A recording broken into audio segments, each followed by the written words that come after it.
Vamos a empezar hoy día con la siguiente clase.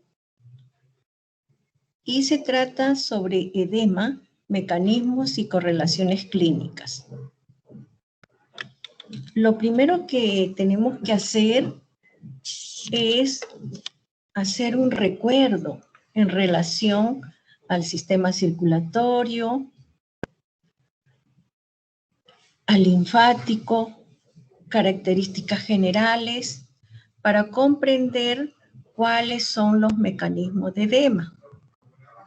Entonces, decimos que las funciones del sistema circulatorio tienen unas funciones tan importantes que sirven más que nada para transportar el oxígeno y todos los nutrientes necesarios para que nuestros tejidos realicen sus funciones. Pero no solamente eso hacen, no solamente transportan nutrientes y oxígeno, sino también transportan el CO2 y todo lo que no le sirve al organismo para ser eliminados. Pero no solamente eso realiza es la función del sistema circulatorio, sino también regular la temperatura y transporte de moléculas grandes y también hormonas. Por lo tanto, el sistema circulatorio presenta dos circulaciones, la pulmonar y la circulación sistémica. De tal manera que en la circulación pulmonar, ¿qué es lo que va a pasar? Acá tenemos un esquemita donde en el sistema pulmonar, a través de las venas pulmonares, van a llegar a los pulmones para transportar el CO2 y nuevamente oxigenarse y regresar nuevamente al corazón izquierdo. Mientras que la circulación sistémica va a bombear desde el corazón, desde las cavidades izquierdas, todo lo rojito, y va a ir a todo el organismo, a todas las estructuras y órganos, llevando el oxígeno también en la parte superior, a las extremidades, a la cabeza, a la cara, donde deja el oxígeno y regresa nuevamente llevando todos los elementos como el CO2 y las sustancias tóxicas, y entra nuevamente hacia el lado derecho del corazón y así nuevamente hacia el ciclo. Entonces tenemos la circulación pulmonar y la otra, la circulación sistémica, que es la más grande. Aquí tenemos en nuestro esquemita, entonces el corazón va a bombear desde las cavidades izquierdas a los vasos, que van a irrigar tanto la parte superior y la parte general de todo el cuerpo.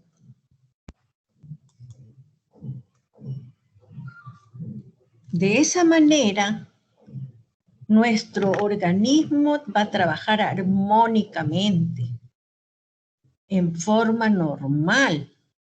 Pero este sistema circulatorio tiene dos partes: el sistema vascular sanguíneo y el sistema vascular linfático. En estos dos sistemas, cada uno tiene su función especial, importantísimo, para lo que vamos a hablar sobre el edema. En este sistema vascular, el sistema circulatorio, en el sistema vascular sanguíneo, ¿qué es lo que hace? Responsable de la circulación de la sangre. Lo que hemos visto anteriormente. Y el sistema vascular linfático, responsable de la circulación de la linfa. De tal manera que ambos sistemas van a trabajar en todo ser humano, desde pequeñitos, desde que están pequeñitos los individuos hasta grandes, ambos sistemas van a trabajar, pero siempre van a trabajar juntos. Si hay un problema en alguno de estos sistemas, entonces va a ocurrir alguna patología. Aquí tenemos en esta circulación sistémica, importantísimo la parte que están las arteriolas. Tenemos acá la arteria, la vénula, la arteriola y acá los capilares, donde se va a hacer ese intercambio. ¿Para qué? Para que este hombre esté sano, trabaje muy bien. ¿Qué es lo que vamos a tener nosotros? Vamos a hacer un recuerdo. ¿Qué tipos de capilares tenemos? Tenemos dos tipos de capilares. Capilares pequeños y capilares grandes. Estos capilares pequeños son, como su nombre lo dice, de menor diámetro, pero se encuentran en la mayor parte del cuerpo, mientras que los grandes se encuentran en algunos órganos, como el hígado, riñones y médula ósea. Son especiales. ¿Por qué? Porque esos órganos trabajan en forma también normal para cumplir la función de la homeostasis y trabajar completamente para que el hombre pueda ejercer todas sus funciones normales. Acá tenemos las vénulas y los capilares. Si nosotros vemos, acá tenemos una vénula que es más amplia, tiene su endotelio, y los más pequeñitos son los capilares con las células endoteliales, donde se va a realizar el transporte también y el intercambio de los gaseosos.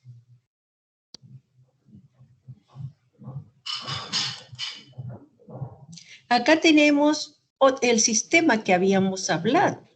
Habíamos dicho que en las partes del sistema circulatorio son vascular y sistema linfático. Ya hemos hablado del sistema vascular y ahora vamos a tratar un poco acerca del sistema linfático. ¿Cuáles son sus funciones, sus vasos linfáticos, los conductos linfáticos? Y por lo tanto, este hombre también, el hombre tiene el sistema linfático por todos los lugares de la economía, al igual que el sistema vascular.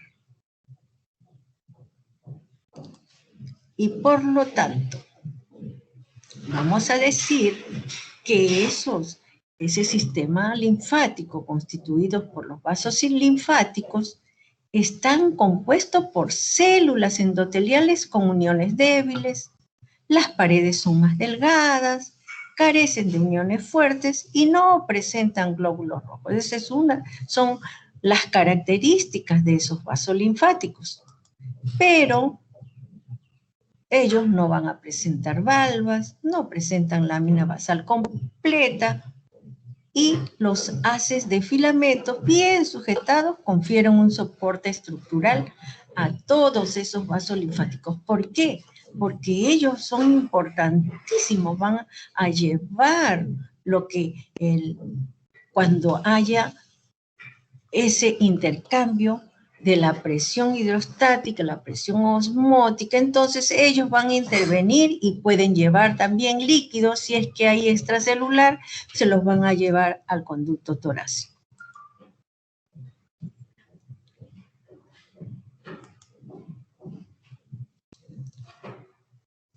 Y en estos vasos linfáticos se reconoce porque no hay polimorfonucleares, pueden haber leucocitos, y los vasos linfáticos más grandes pueden tener fibras musculares lisas.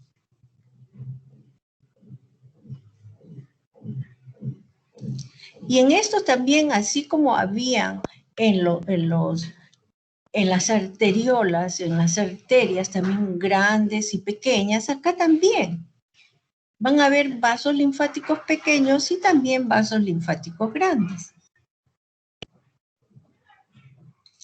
En estos vasos linfáticos pequeños se asemejan mucho a los capilares. Y ellos tienen un diámetro mayor que los capilares. Y al corte son menos regulares, tienen múltiples valvas.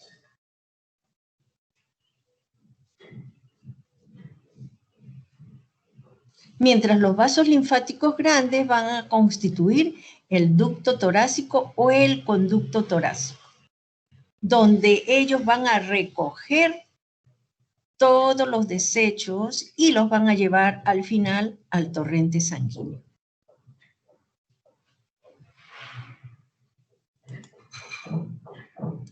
Esos vasos linfáticos grandes van a tener una capa muscular media delgada, donde la capa muscular no va a haber una distinción entre la circular y la longitudinal. Y también van a tener una capa fibrosa en la adventicia. Y estos vasos linfáticos grandes van a estar en la mayoría de los tejidos. El hombre, entonces, también va a estar recorrido de gran cantidad de vasos linfáticos para llevar también hacia el conducto torácico todos los elementos. Esos vasos linfáticos rara vez son encontrados en la epidermis, en las uñas, la córnea, el cartílago articular, el sistema nervioso, la médula ósea. Acá tenemos los vasos linfáticos, como habíamos visto. Este vaso linfático tiene linfocitos, tiene también sus valvas, como habíamos dicho. Tiene también acá una adventicia o su capa fibrosa alrededor, los cuales son muy importantes para impulsar. Si es que hay mucho líquido, entonces ellos van a tratar de llevar al sistema circulatorio y evitar que se acumule, si es que es poco.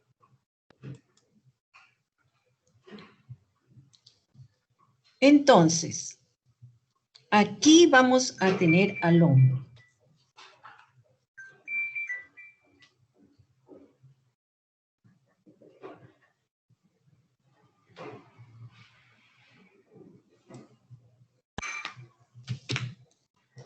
Aquí hay factores que condicionan el paso de líquidos en capilares.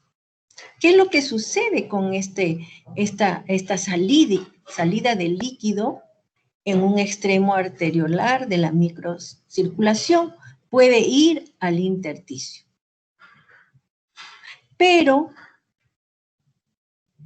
se compensa con la entrada de líquido en el extremo vascular. O sea, puede salir y también va a entrar, entonces no va a ocurrir un acúmulo de líquido.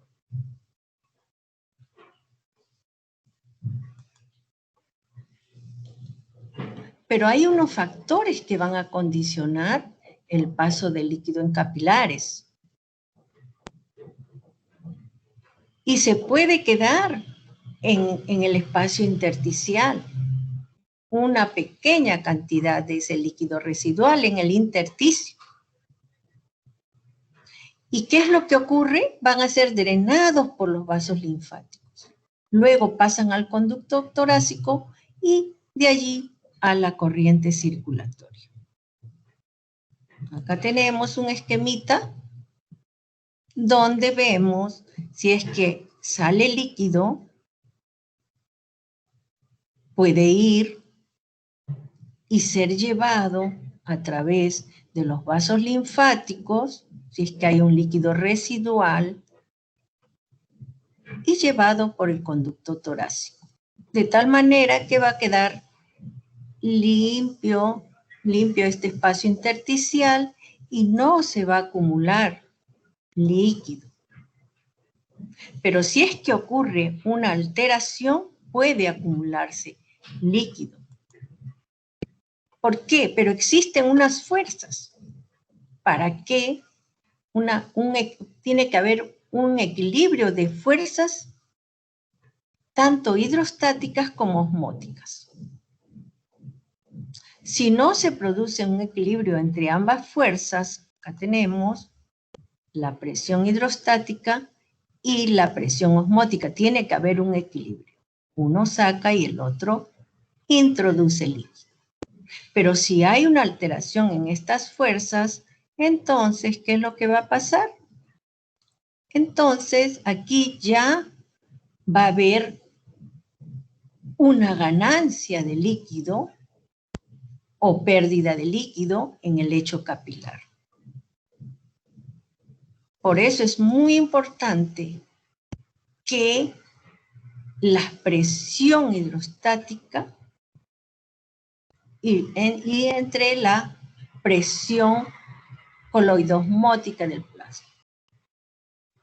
Acá tenemos toda la arteriola, acá están las venas y acá están los capilares. De ambas fuerzas tiene que haber equilibrio para que no se pueda acumular agua o líquido en este espacio intercelular.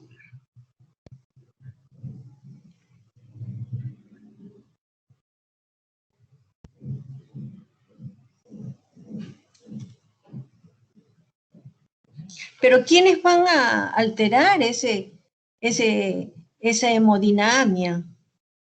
¿Qué componentes van a alterar la hemodinamia? Van a ser alterados por el edema, la congestión y el shock. ¿Pero a qué llamamos edema? El edema más que nada viene a ser aumento patológico del líquido intersticial en los tejidos. Acá tenemos, si hay aumento patológico del líquido intersticial, se queda acá, estos linfáticos no pueden absorber todo el líquido que ha salido, entonces se va a quedar acá en este intersticio. Y por lo tanto no se va a abastecer este conducto torácico y no va a llevar al final a la vena subclavia izquierda y a la circulación general, porque siempre va a quedar un remanente si es que hay alguna alteración. Y por lo tanto se va a producir edema.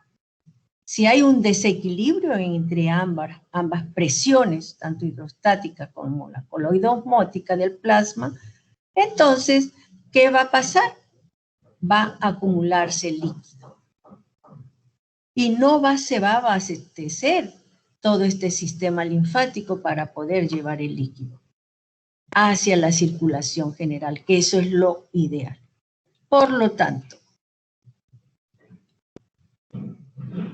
ese líquido intersticial puede aumentar, ¿por qué? Por aumento de la presión capilar. Tenemos aumento de la presión capilar y disminución de la presión coloidosmótica del plasma.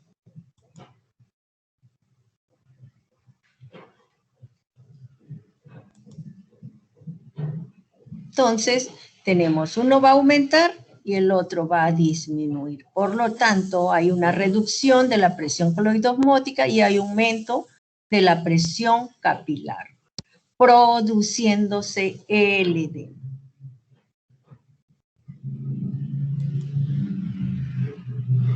¿Qué es lo que pasa? Al final, el aumento de esa presión hidrostática y la reducción de la presión osmótica del plasma produce una acumulación de líquido extravascular.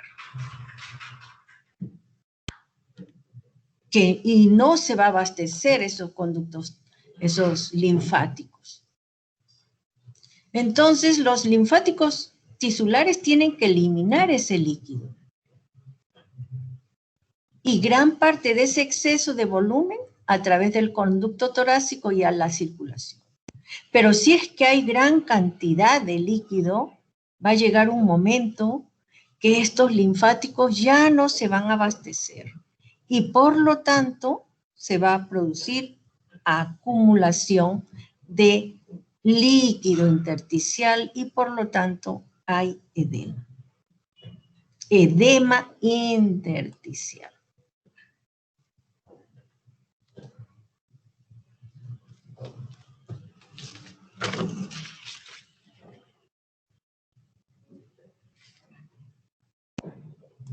Acá tenemos, nuevamente, repasando. A ver, ¿qué me dice? ¿Qué me dice Flores Portocarrero Margarita? A ver, dígame, ¿qué es lo que está pasando para producirse el edema? ¿Qué es lo que ocurre? Flores Portocarrero Margarita. ¿Me escucha? Hay un aumento de líquido intersticial. ¿Hay un aumento de líquido dónde? En el intersticio. Intersticial. Mucha presión hidrostática y una disminución de la presión coloidosmótica. A ver, dígame, Fuentes Chuquimango. En estos casos, ¿usted ha visto alguna vez algún edema en alguna persona? Sí, doctora, buenas tardes. Sí, he visto, creo que... Buenas tardes. Ya, un ejemplo. ¿Recuerda algún ejemplo?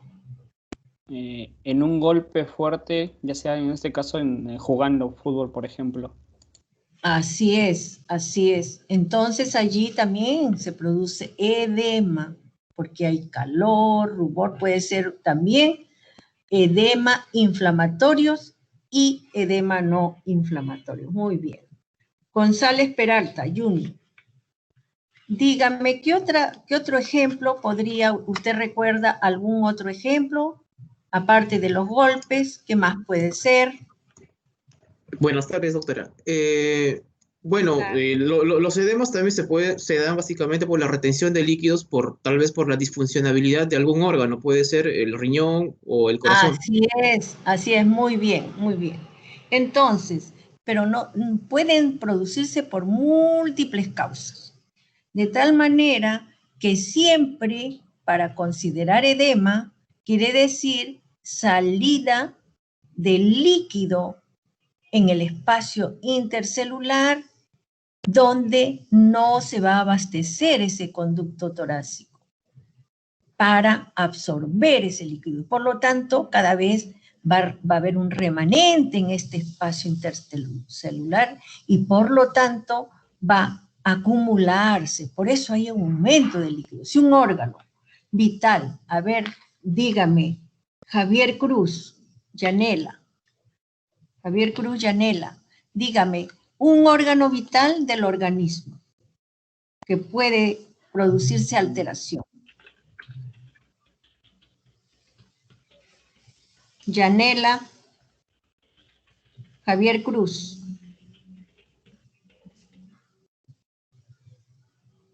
Javier Cruz, ¿me escucha? Sí, doctora. Un órgano importante del organismo. El hígado. Muy bien, el hígado, que es muy importante también. A ver, Livia Cabrera, Luis Gustavo, Otro órgano importante. Aquí, doctora, aquí puede haber edema pulmonar también.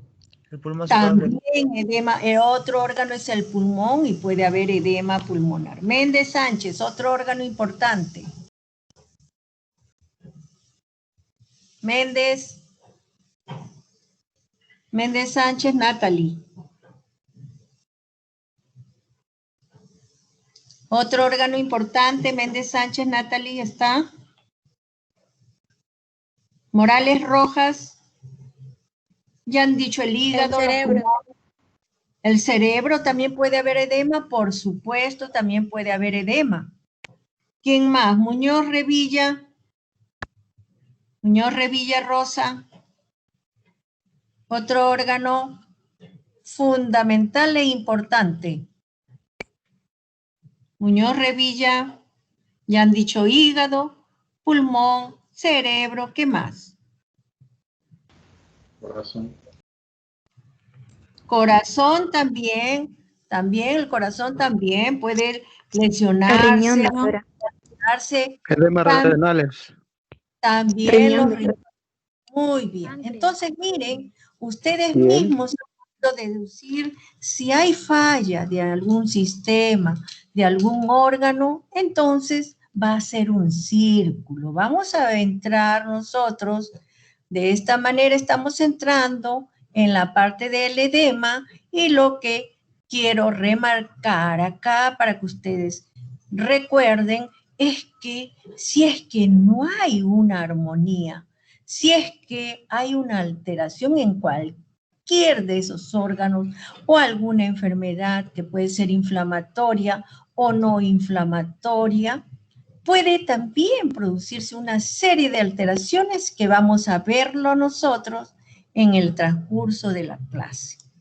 Acá tenemos nosotros también, podemos ver un edema a nivel de miembro inferior y se va a producir en algunos casos, por eso vamos a ver también características de algunos casos, algunas patologías o manifestaciones clínicas y cómo ya estamos viendo también los mecanismos, cómo se realiza y cómo se produce el edema. Y eso es lo que quiero recalcar. De tal manera que si nosotros presionamos el piececito de alguna persona, los pies, mire cómo está aumentado de volumen, es pálido y cuando se presiona puede dejar una muesca, no se hunde.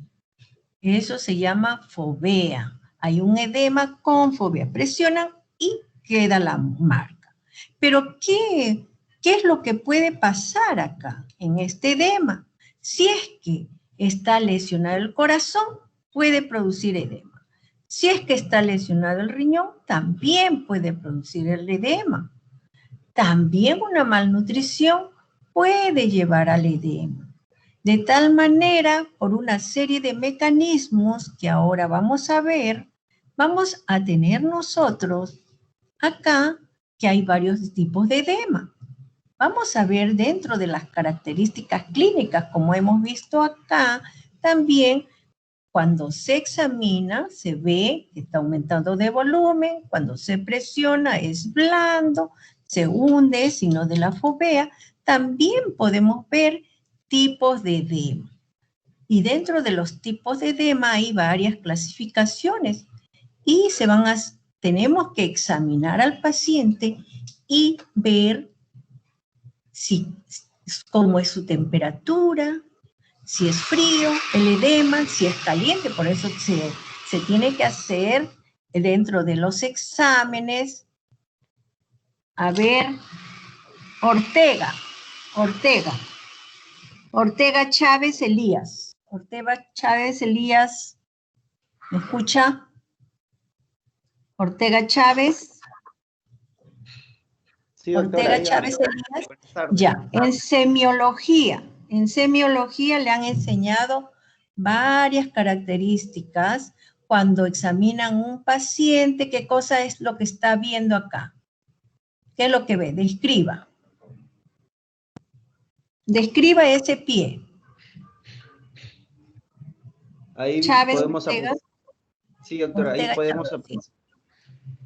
Sí, doctor, ahí podemos apreciar justamente una hinchazón a nivel del pie donde por sensibilidad táctil al momento de apretar el pequeño edema Ya, del miembro. entonces, ya, está bien. Cuando usted mira nada más, sin tocarlo, ¿cómo se llama eso? ¿Cómo se llamaría? Usted no lo va a tocar, solamente está mirando. ¿Qué está haciendo? ¿Qué es lo que hace usted cuando llega un paciente? Desde que llega usted ya lo está mirando ya. Desde que llega va mirando cómo camina, Los signos. cómo viene, si viene cargado o no, si es que puede deambular o no. ¿Cómo se llama eso? ¿Qué es lo que vamos a ver? Una inspección, ¿no es cierto? Inspección. Inspección. Entonces vamos a realizar una inspección de este miembro, porque le hemos visto inspección, después palpación, ¿no? Y en la inspección, ¿qué vamos a ver? Vamos a ver que está aumentado de volumen. En la palpación vamos a ver cómo es su temperatura, si es frío o si es caliente, porque todo eso nos va a llevar a alguna conclusión de alguna patología. A ver, Pérez Acuña, Leonardo, Miguel. Sí, doctora. Acá vamos a ver también qué otra cosa, dónde vamos a ver, vamos a examinar al paciente y cómo se llamaría si está en solamente este sitio. ¿Qué es lo que ve usted? ¿Dónde está localizado ese edema en este caso? ¿Dónde está localizado? Pérez Acuña, descríbalo. ¿Dónde? ¿Dónde está localizado el edema? Bueno, en el tobillo, ¿no, doctora?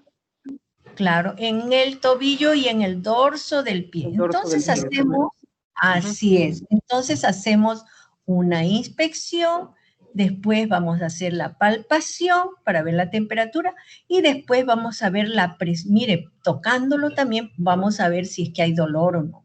Entonces, seguimos con el examen del edema. El edema tiene varias características, por eso tipos de edema.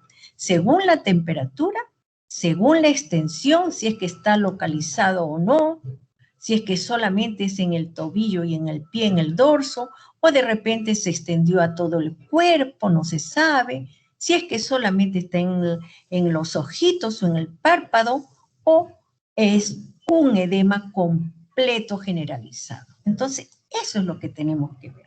Por lo tanto, hemos visto entonces los tipos de edema según la temperatura, según la extensión y según la localización. Entonces, según la temperatura, ¿qué vamos a ver? Si es frío o si es caliente. Entonces, para eso, ¿qué vamos a hacer? Tenemos que tocar al paciente. Acá tenemos, si es frío, en este caso de este pie y del tobillo aumentado de volumen, es frío. Mientras que en este otro caso del esquemita que están viendo ustedes, a ver, Pérez, Ñaña Reyes Mayumi, ¿está? Ramos, Mamani Chambi, Juan Carlos, Mamani Chambi, Juan Carlos, dígame. ¿No está? Maita de la Cruz, Yeslin Zulema. Tampoco está. González Grimaldo, Paola, Valentina. Sí, doctora. A ver, dígame. En este caso, características de esta extremidad inferior. Ahí usted está viendo dos extremidades. Claro, hay un hay un desbalance de las presiones, tanto hidrostática como osmótica, para que se pueda producir el edema. Ya, pero dígame las características externas. Usted está viendo estas extremidades. ¿Cómo las ve? Ya. Hay líquido en el intersticio para que pueda producir ese, esa Ya, forma. pero dígame, no, dígame las características externas. Usted está examinando al paciente. Ya. Lo visualizaría como con coloración rojiza, eritematoso.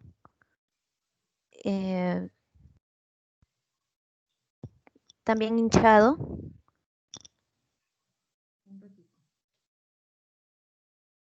Ya. Entonces está aumentado de volumen. ¿Y de qué color es? Eritematoso. Eritematoso.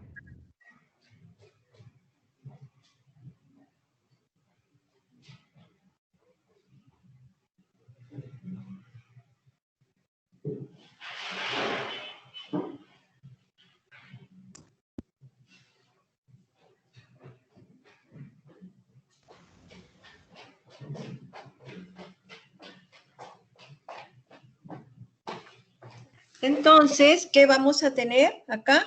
Aumento de volumen, Y un edema enrojecido. eritematoso. Así es, está edematoso y tiene, mire, diferentes colores también. Está algo pigmentado. Ustedes vean, una parte diferente, otra más oscura. Entonces todo, y lo vamos a tocar y está caliente, quema. Por lo tanto, también tenemos que examinar si es frío o si es caliente. ¿Qué más vamos a ver según la extensión también? ¿El edema es generalizado o el edema localizado? Si es generalizado, también va a tener otras características y tenemos que ver, como en estos casos, que el edema acá es localizado. En este caso derecho del miembro inferior, que es localizado porque no está comprometiendo tampoco la otra extremidad. Y en este caso estamos viendo solamente el tobillo, pero no le hemos y el tobillo y el dorso, pero no hemos visto el resto del paciente. Pero sí nosotros vemos que es todo completo, entonces observamos entonces que se trata un edema generalizado. Entonces, todas esas características tenemos que ver. Y acá vemos tipos de edema según su extensión. En lo que habíamos visto al inicio, entonces, si es generalizado, vamos a tener los grandes órganos importantes que han nombrado ustedes, como el cardíaco, problema hepático, problema renal y desnutrición. Y desnutrición también va a tener un edema generalizado. Mientras que en el edema localizado vamos a tener la trombosis venosa si es que ha habido un émbolo séptico. Puede haber también un trombo, puede originar un émbolo y puede ocurrir que se coloque en alguna zona y producir también una trombosis venosa. Por lo tanto, vamos a tener nosotros acá a los pacientes que van a tener una alteración que puede ser en la extremidad inferior y puede cambiar de color también esa extremidad. O alérgico cuando pueden producirse también una picadura de un insecto o de repente algo ponzoñoso que le ha mordido, o haber también un bloqueo linfático o un problema inflamatorio como el que hemos visto anteriormente en ese ejemplo, que puede ser localizado como en el caso de esta extremidad inferior. Y según su localización también nosotros podemos encontrar ese edema cardiogénico o la citis cuando hay líquido en el abdomen, el hidrotórax cuando hay líquido en la cavidad torácica, o hidropericardio cuando hay líquido alrededor ¿de quién? Del corazón. Y por lo tanto, podemos encontrar otras localizaciones según de líquido en la hidrocefalia, los linfedemas cuando hay, cuando se obstruye esa linfa por algún motivo, que pueden ser parásitos. En el edema pulmonar, solamente ocurre edema pulmonar y no puede ocurrir en otro lado. El edema macular y el edema palpebral. Podemos encontrar entonces varios tipos de líquido. Acá tenemos nosotros el hidrotórax, donde hay líquido y se va a taponar y ya no se va a ver en una radiografía. ¿Y qué es lo que encontramos nosotros? El líquido ocupando esa cavidad torácica y el pulmón va a estar atelectásico. ¿Qué quiere decir? Que este líquido ha presionado el pulmón y no ha podido extenderse.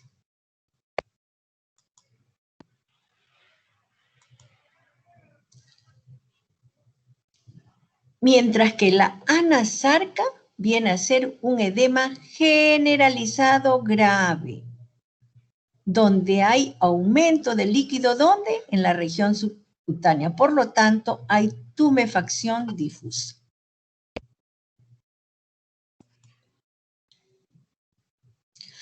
Acá en este otro esquema vamos a ver que allí también nuevamente hay una atelectasia pulmonar por irritación pleural, por presencia de líquido. Miren este émbolo que está, donde están extrayendo líquido de ese pulmón, de esa cavidad pleural.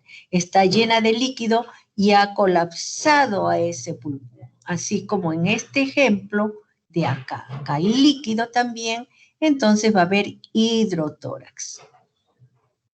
Pero no solamente podemos encontrar allí, como lo habíamos dicho, sino también podemos tener edema y hemorragia macular. Acá tenemos hemorragias retiniales, y lo cual va a llevar a una disminución de la agudeza visual.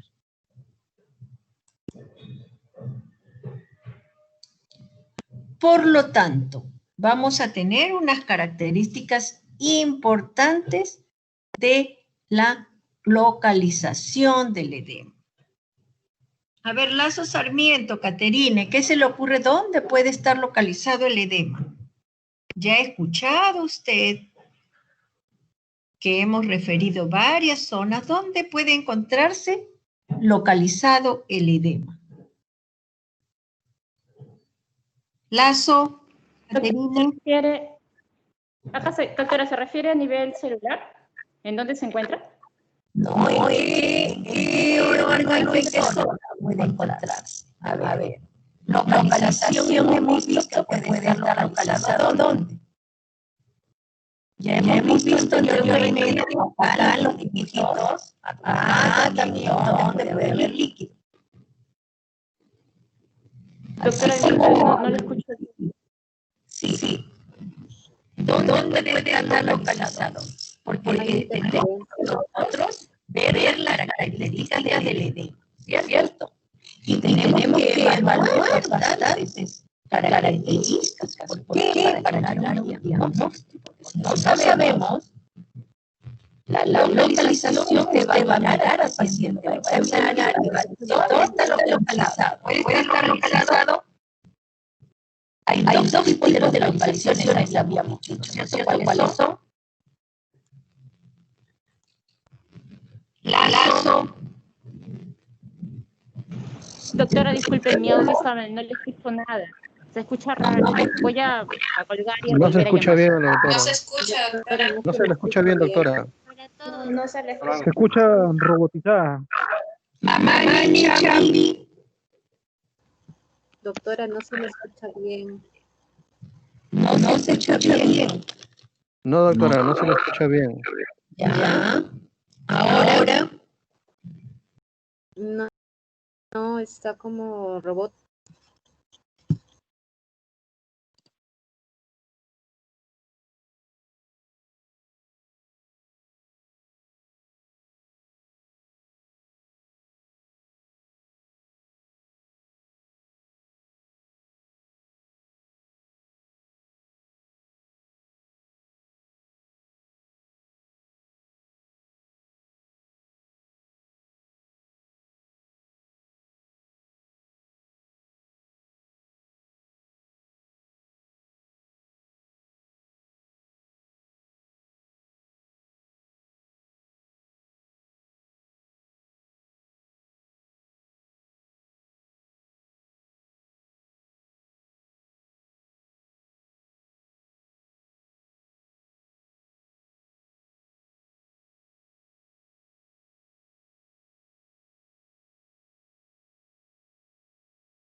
Doctora, ahora ya no la escuchamos.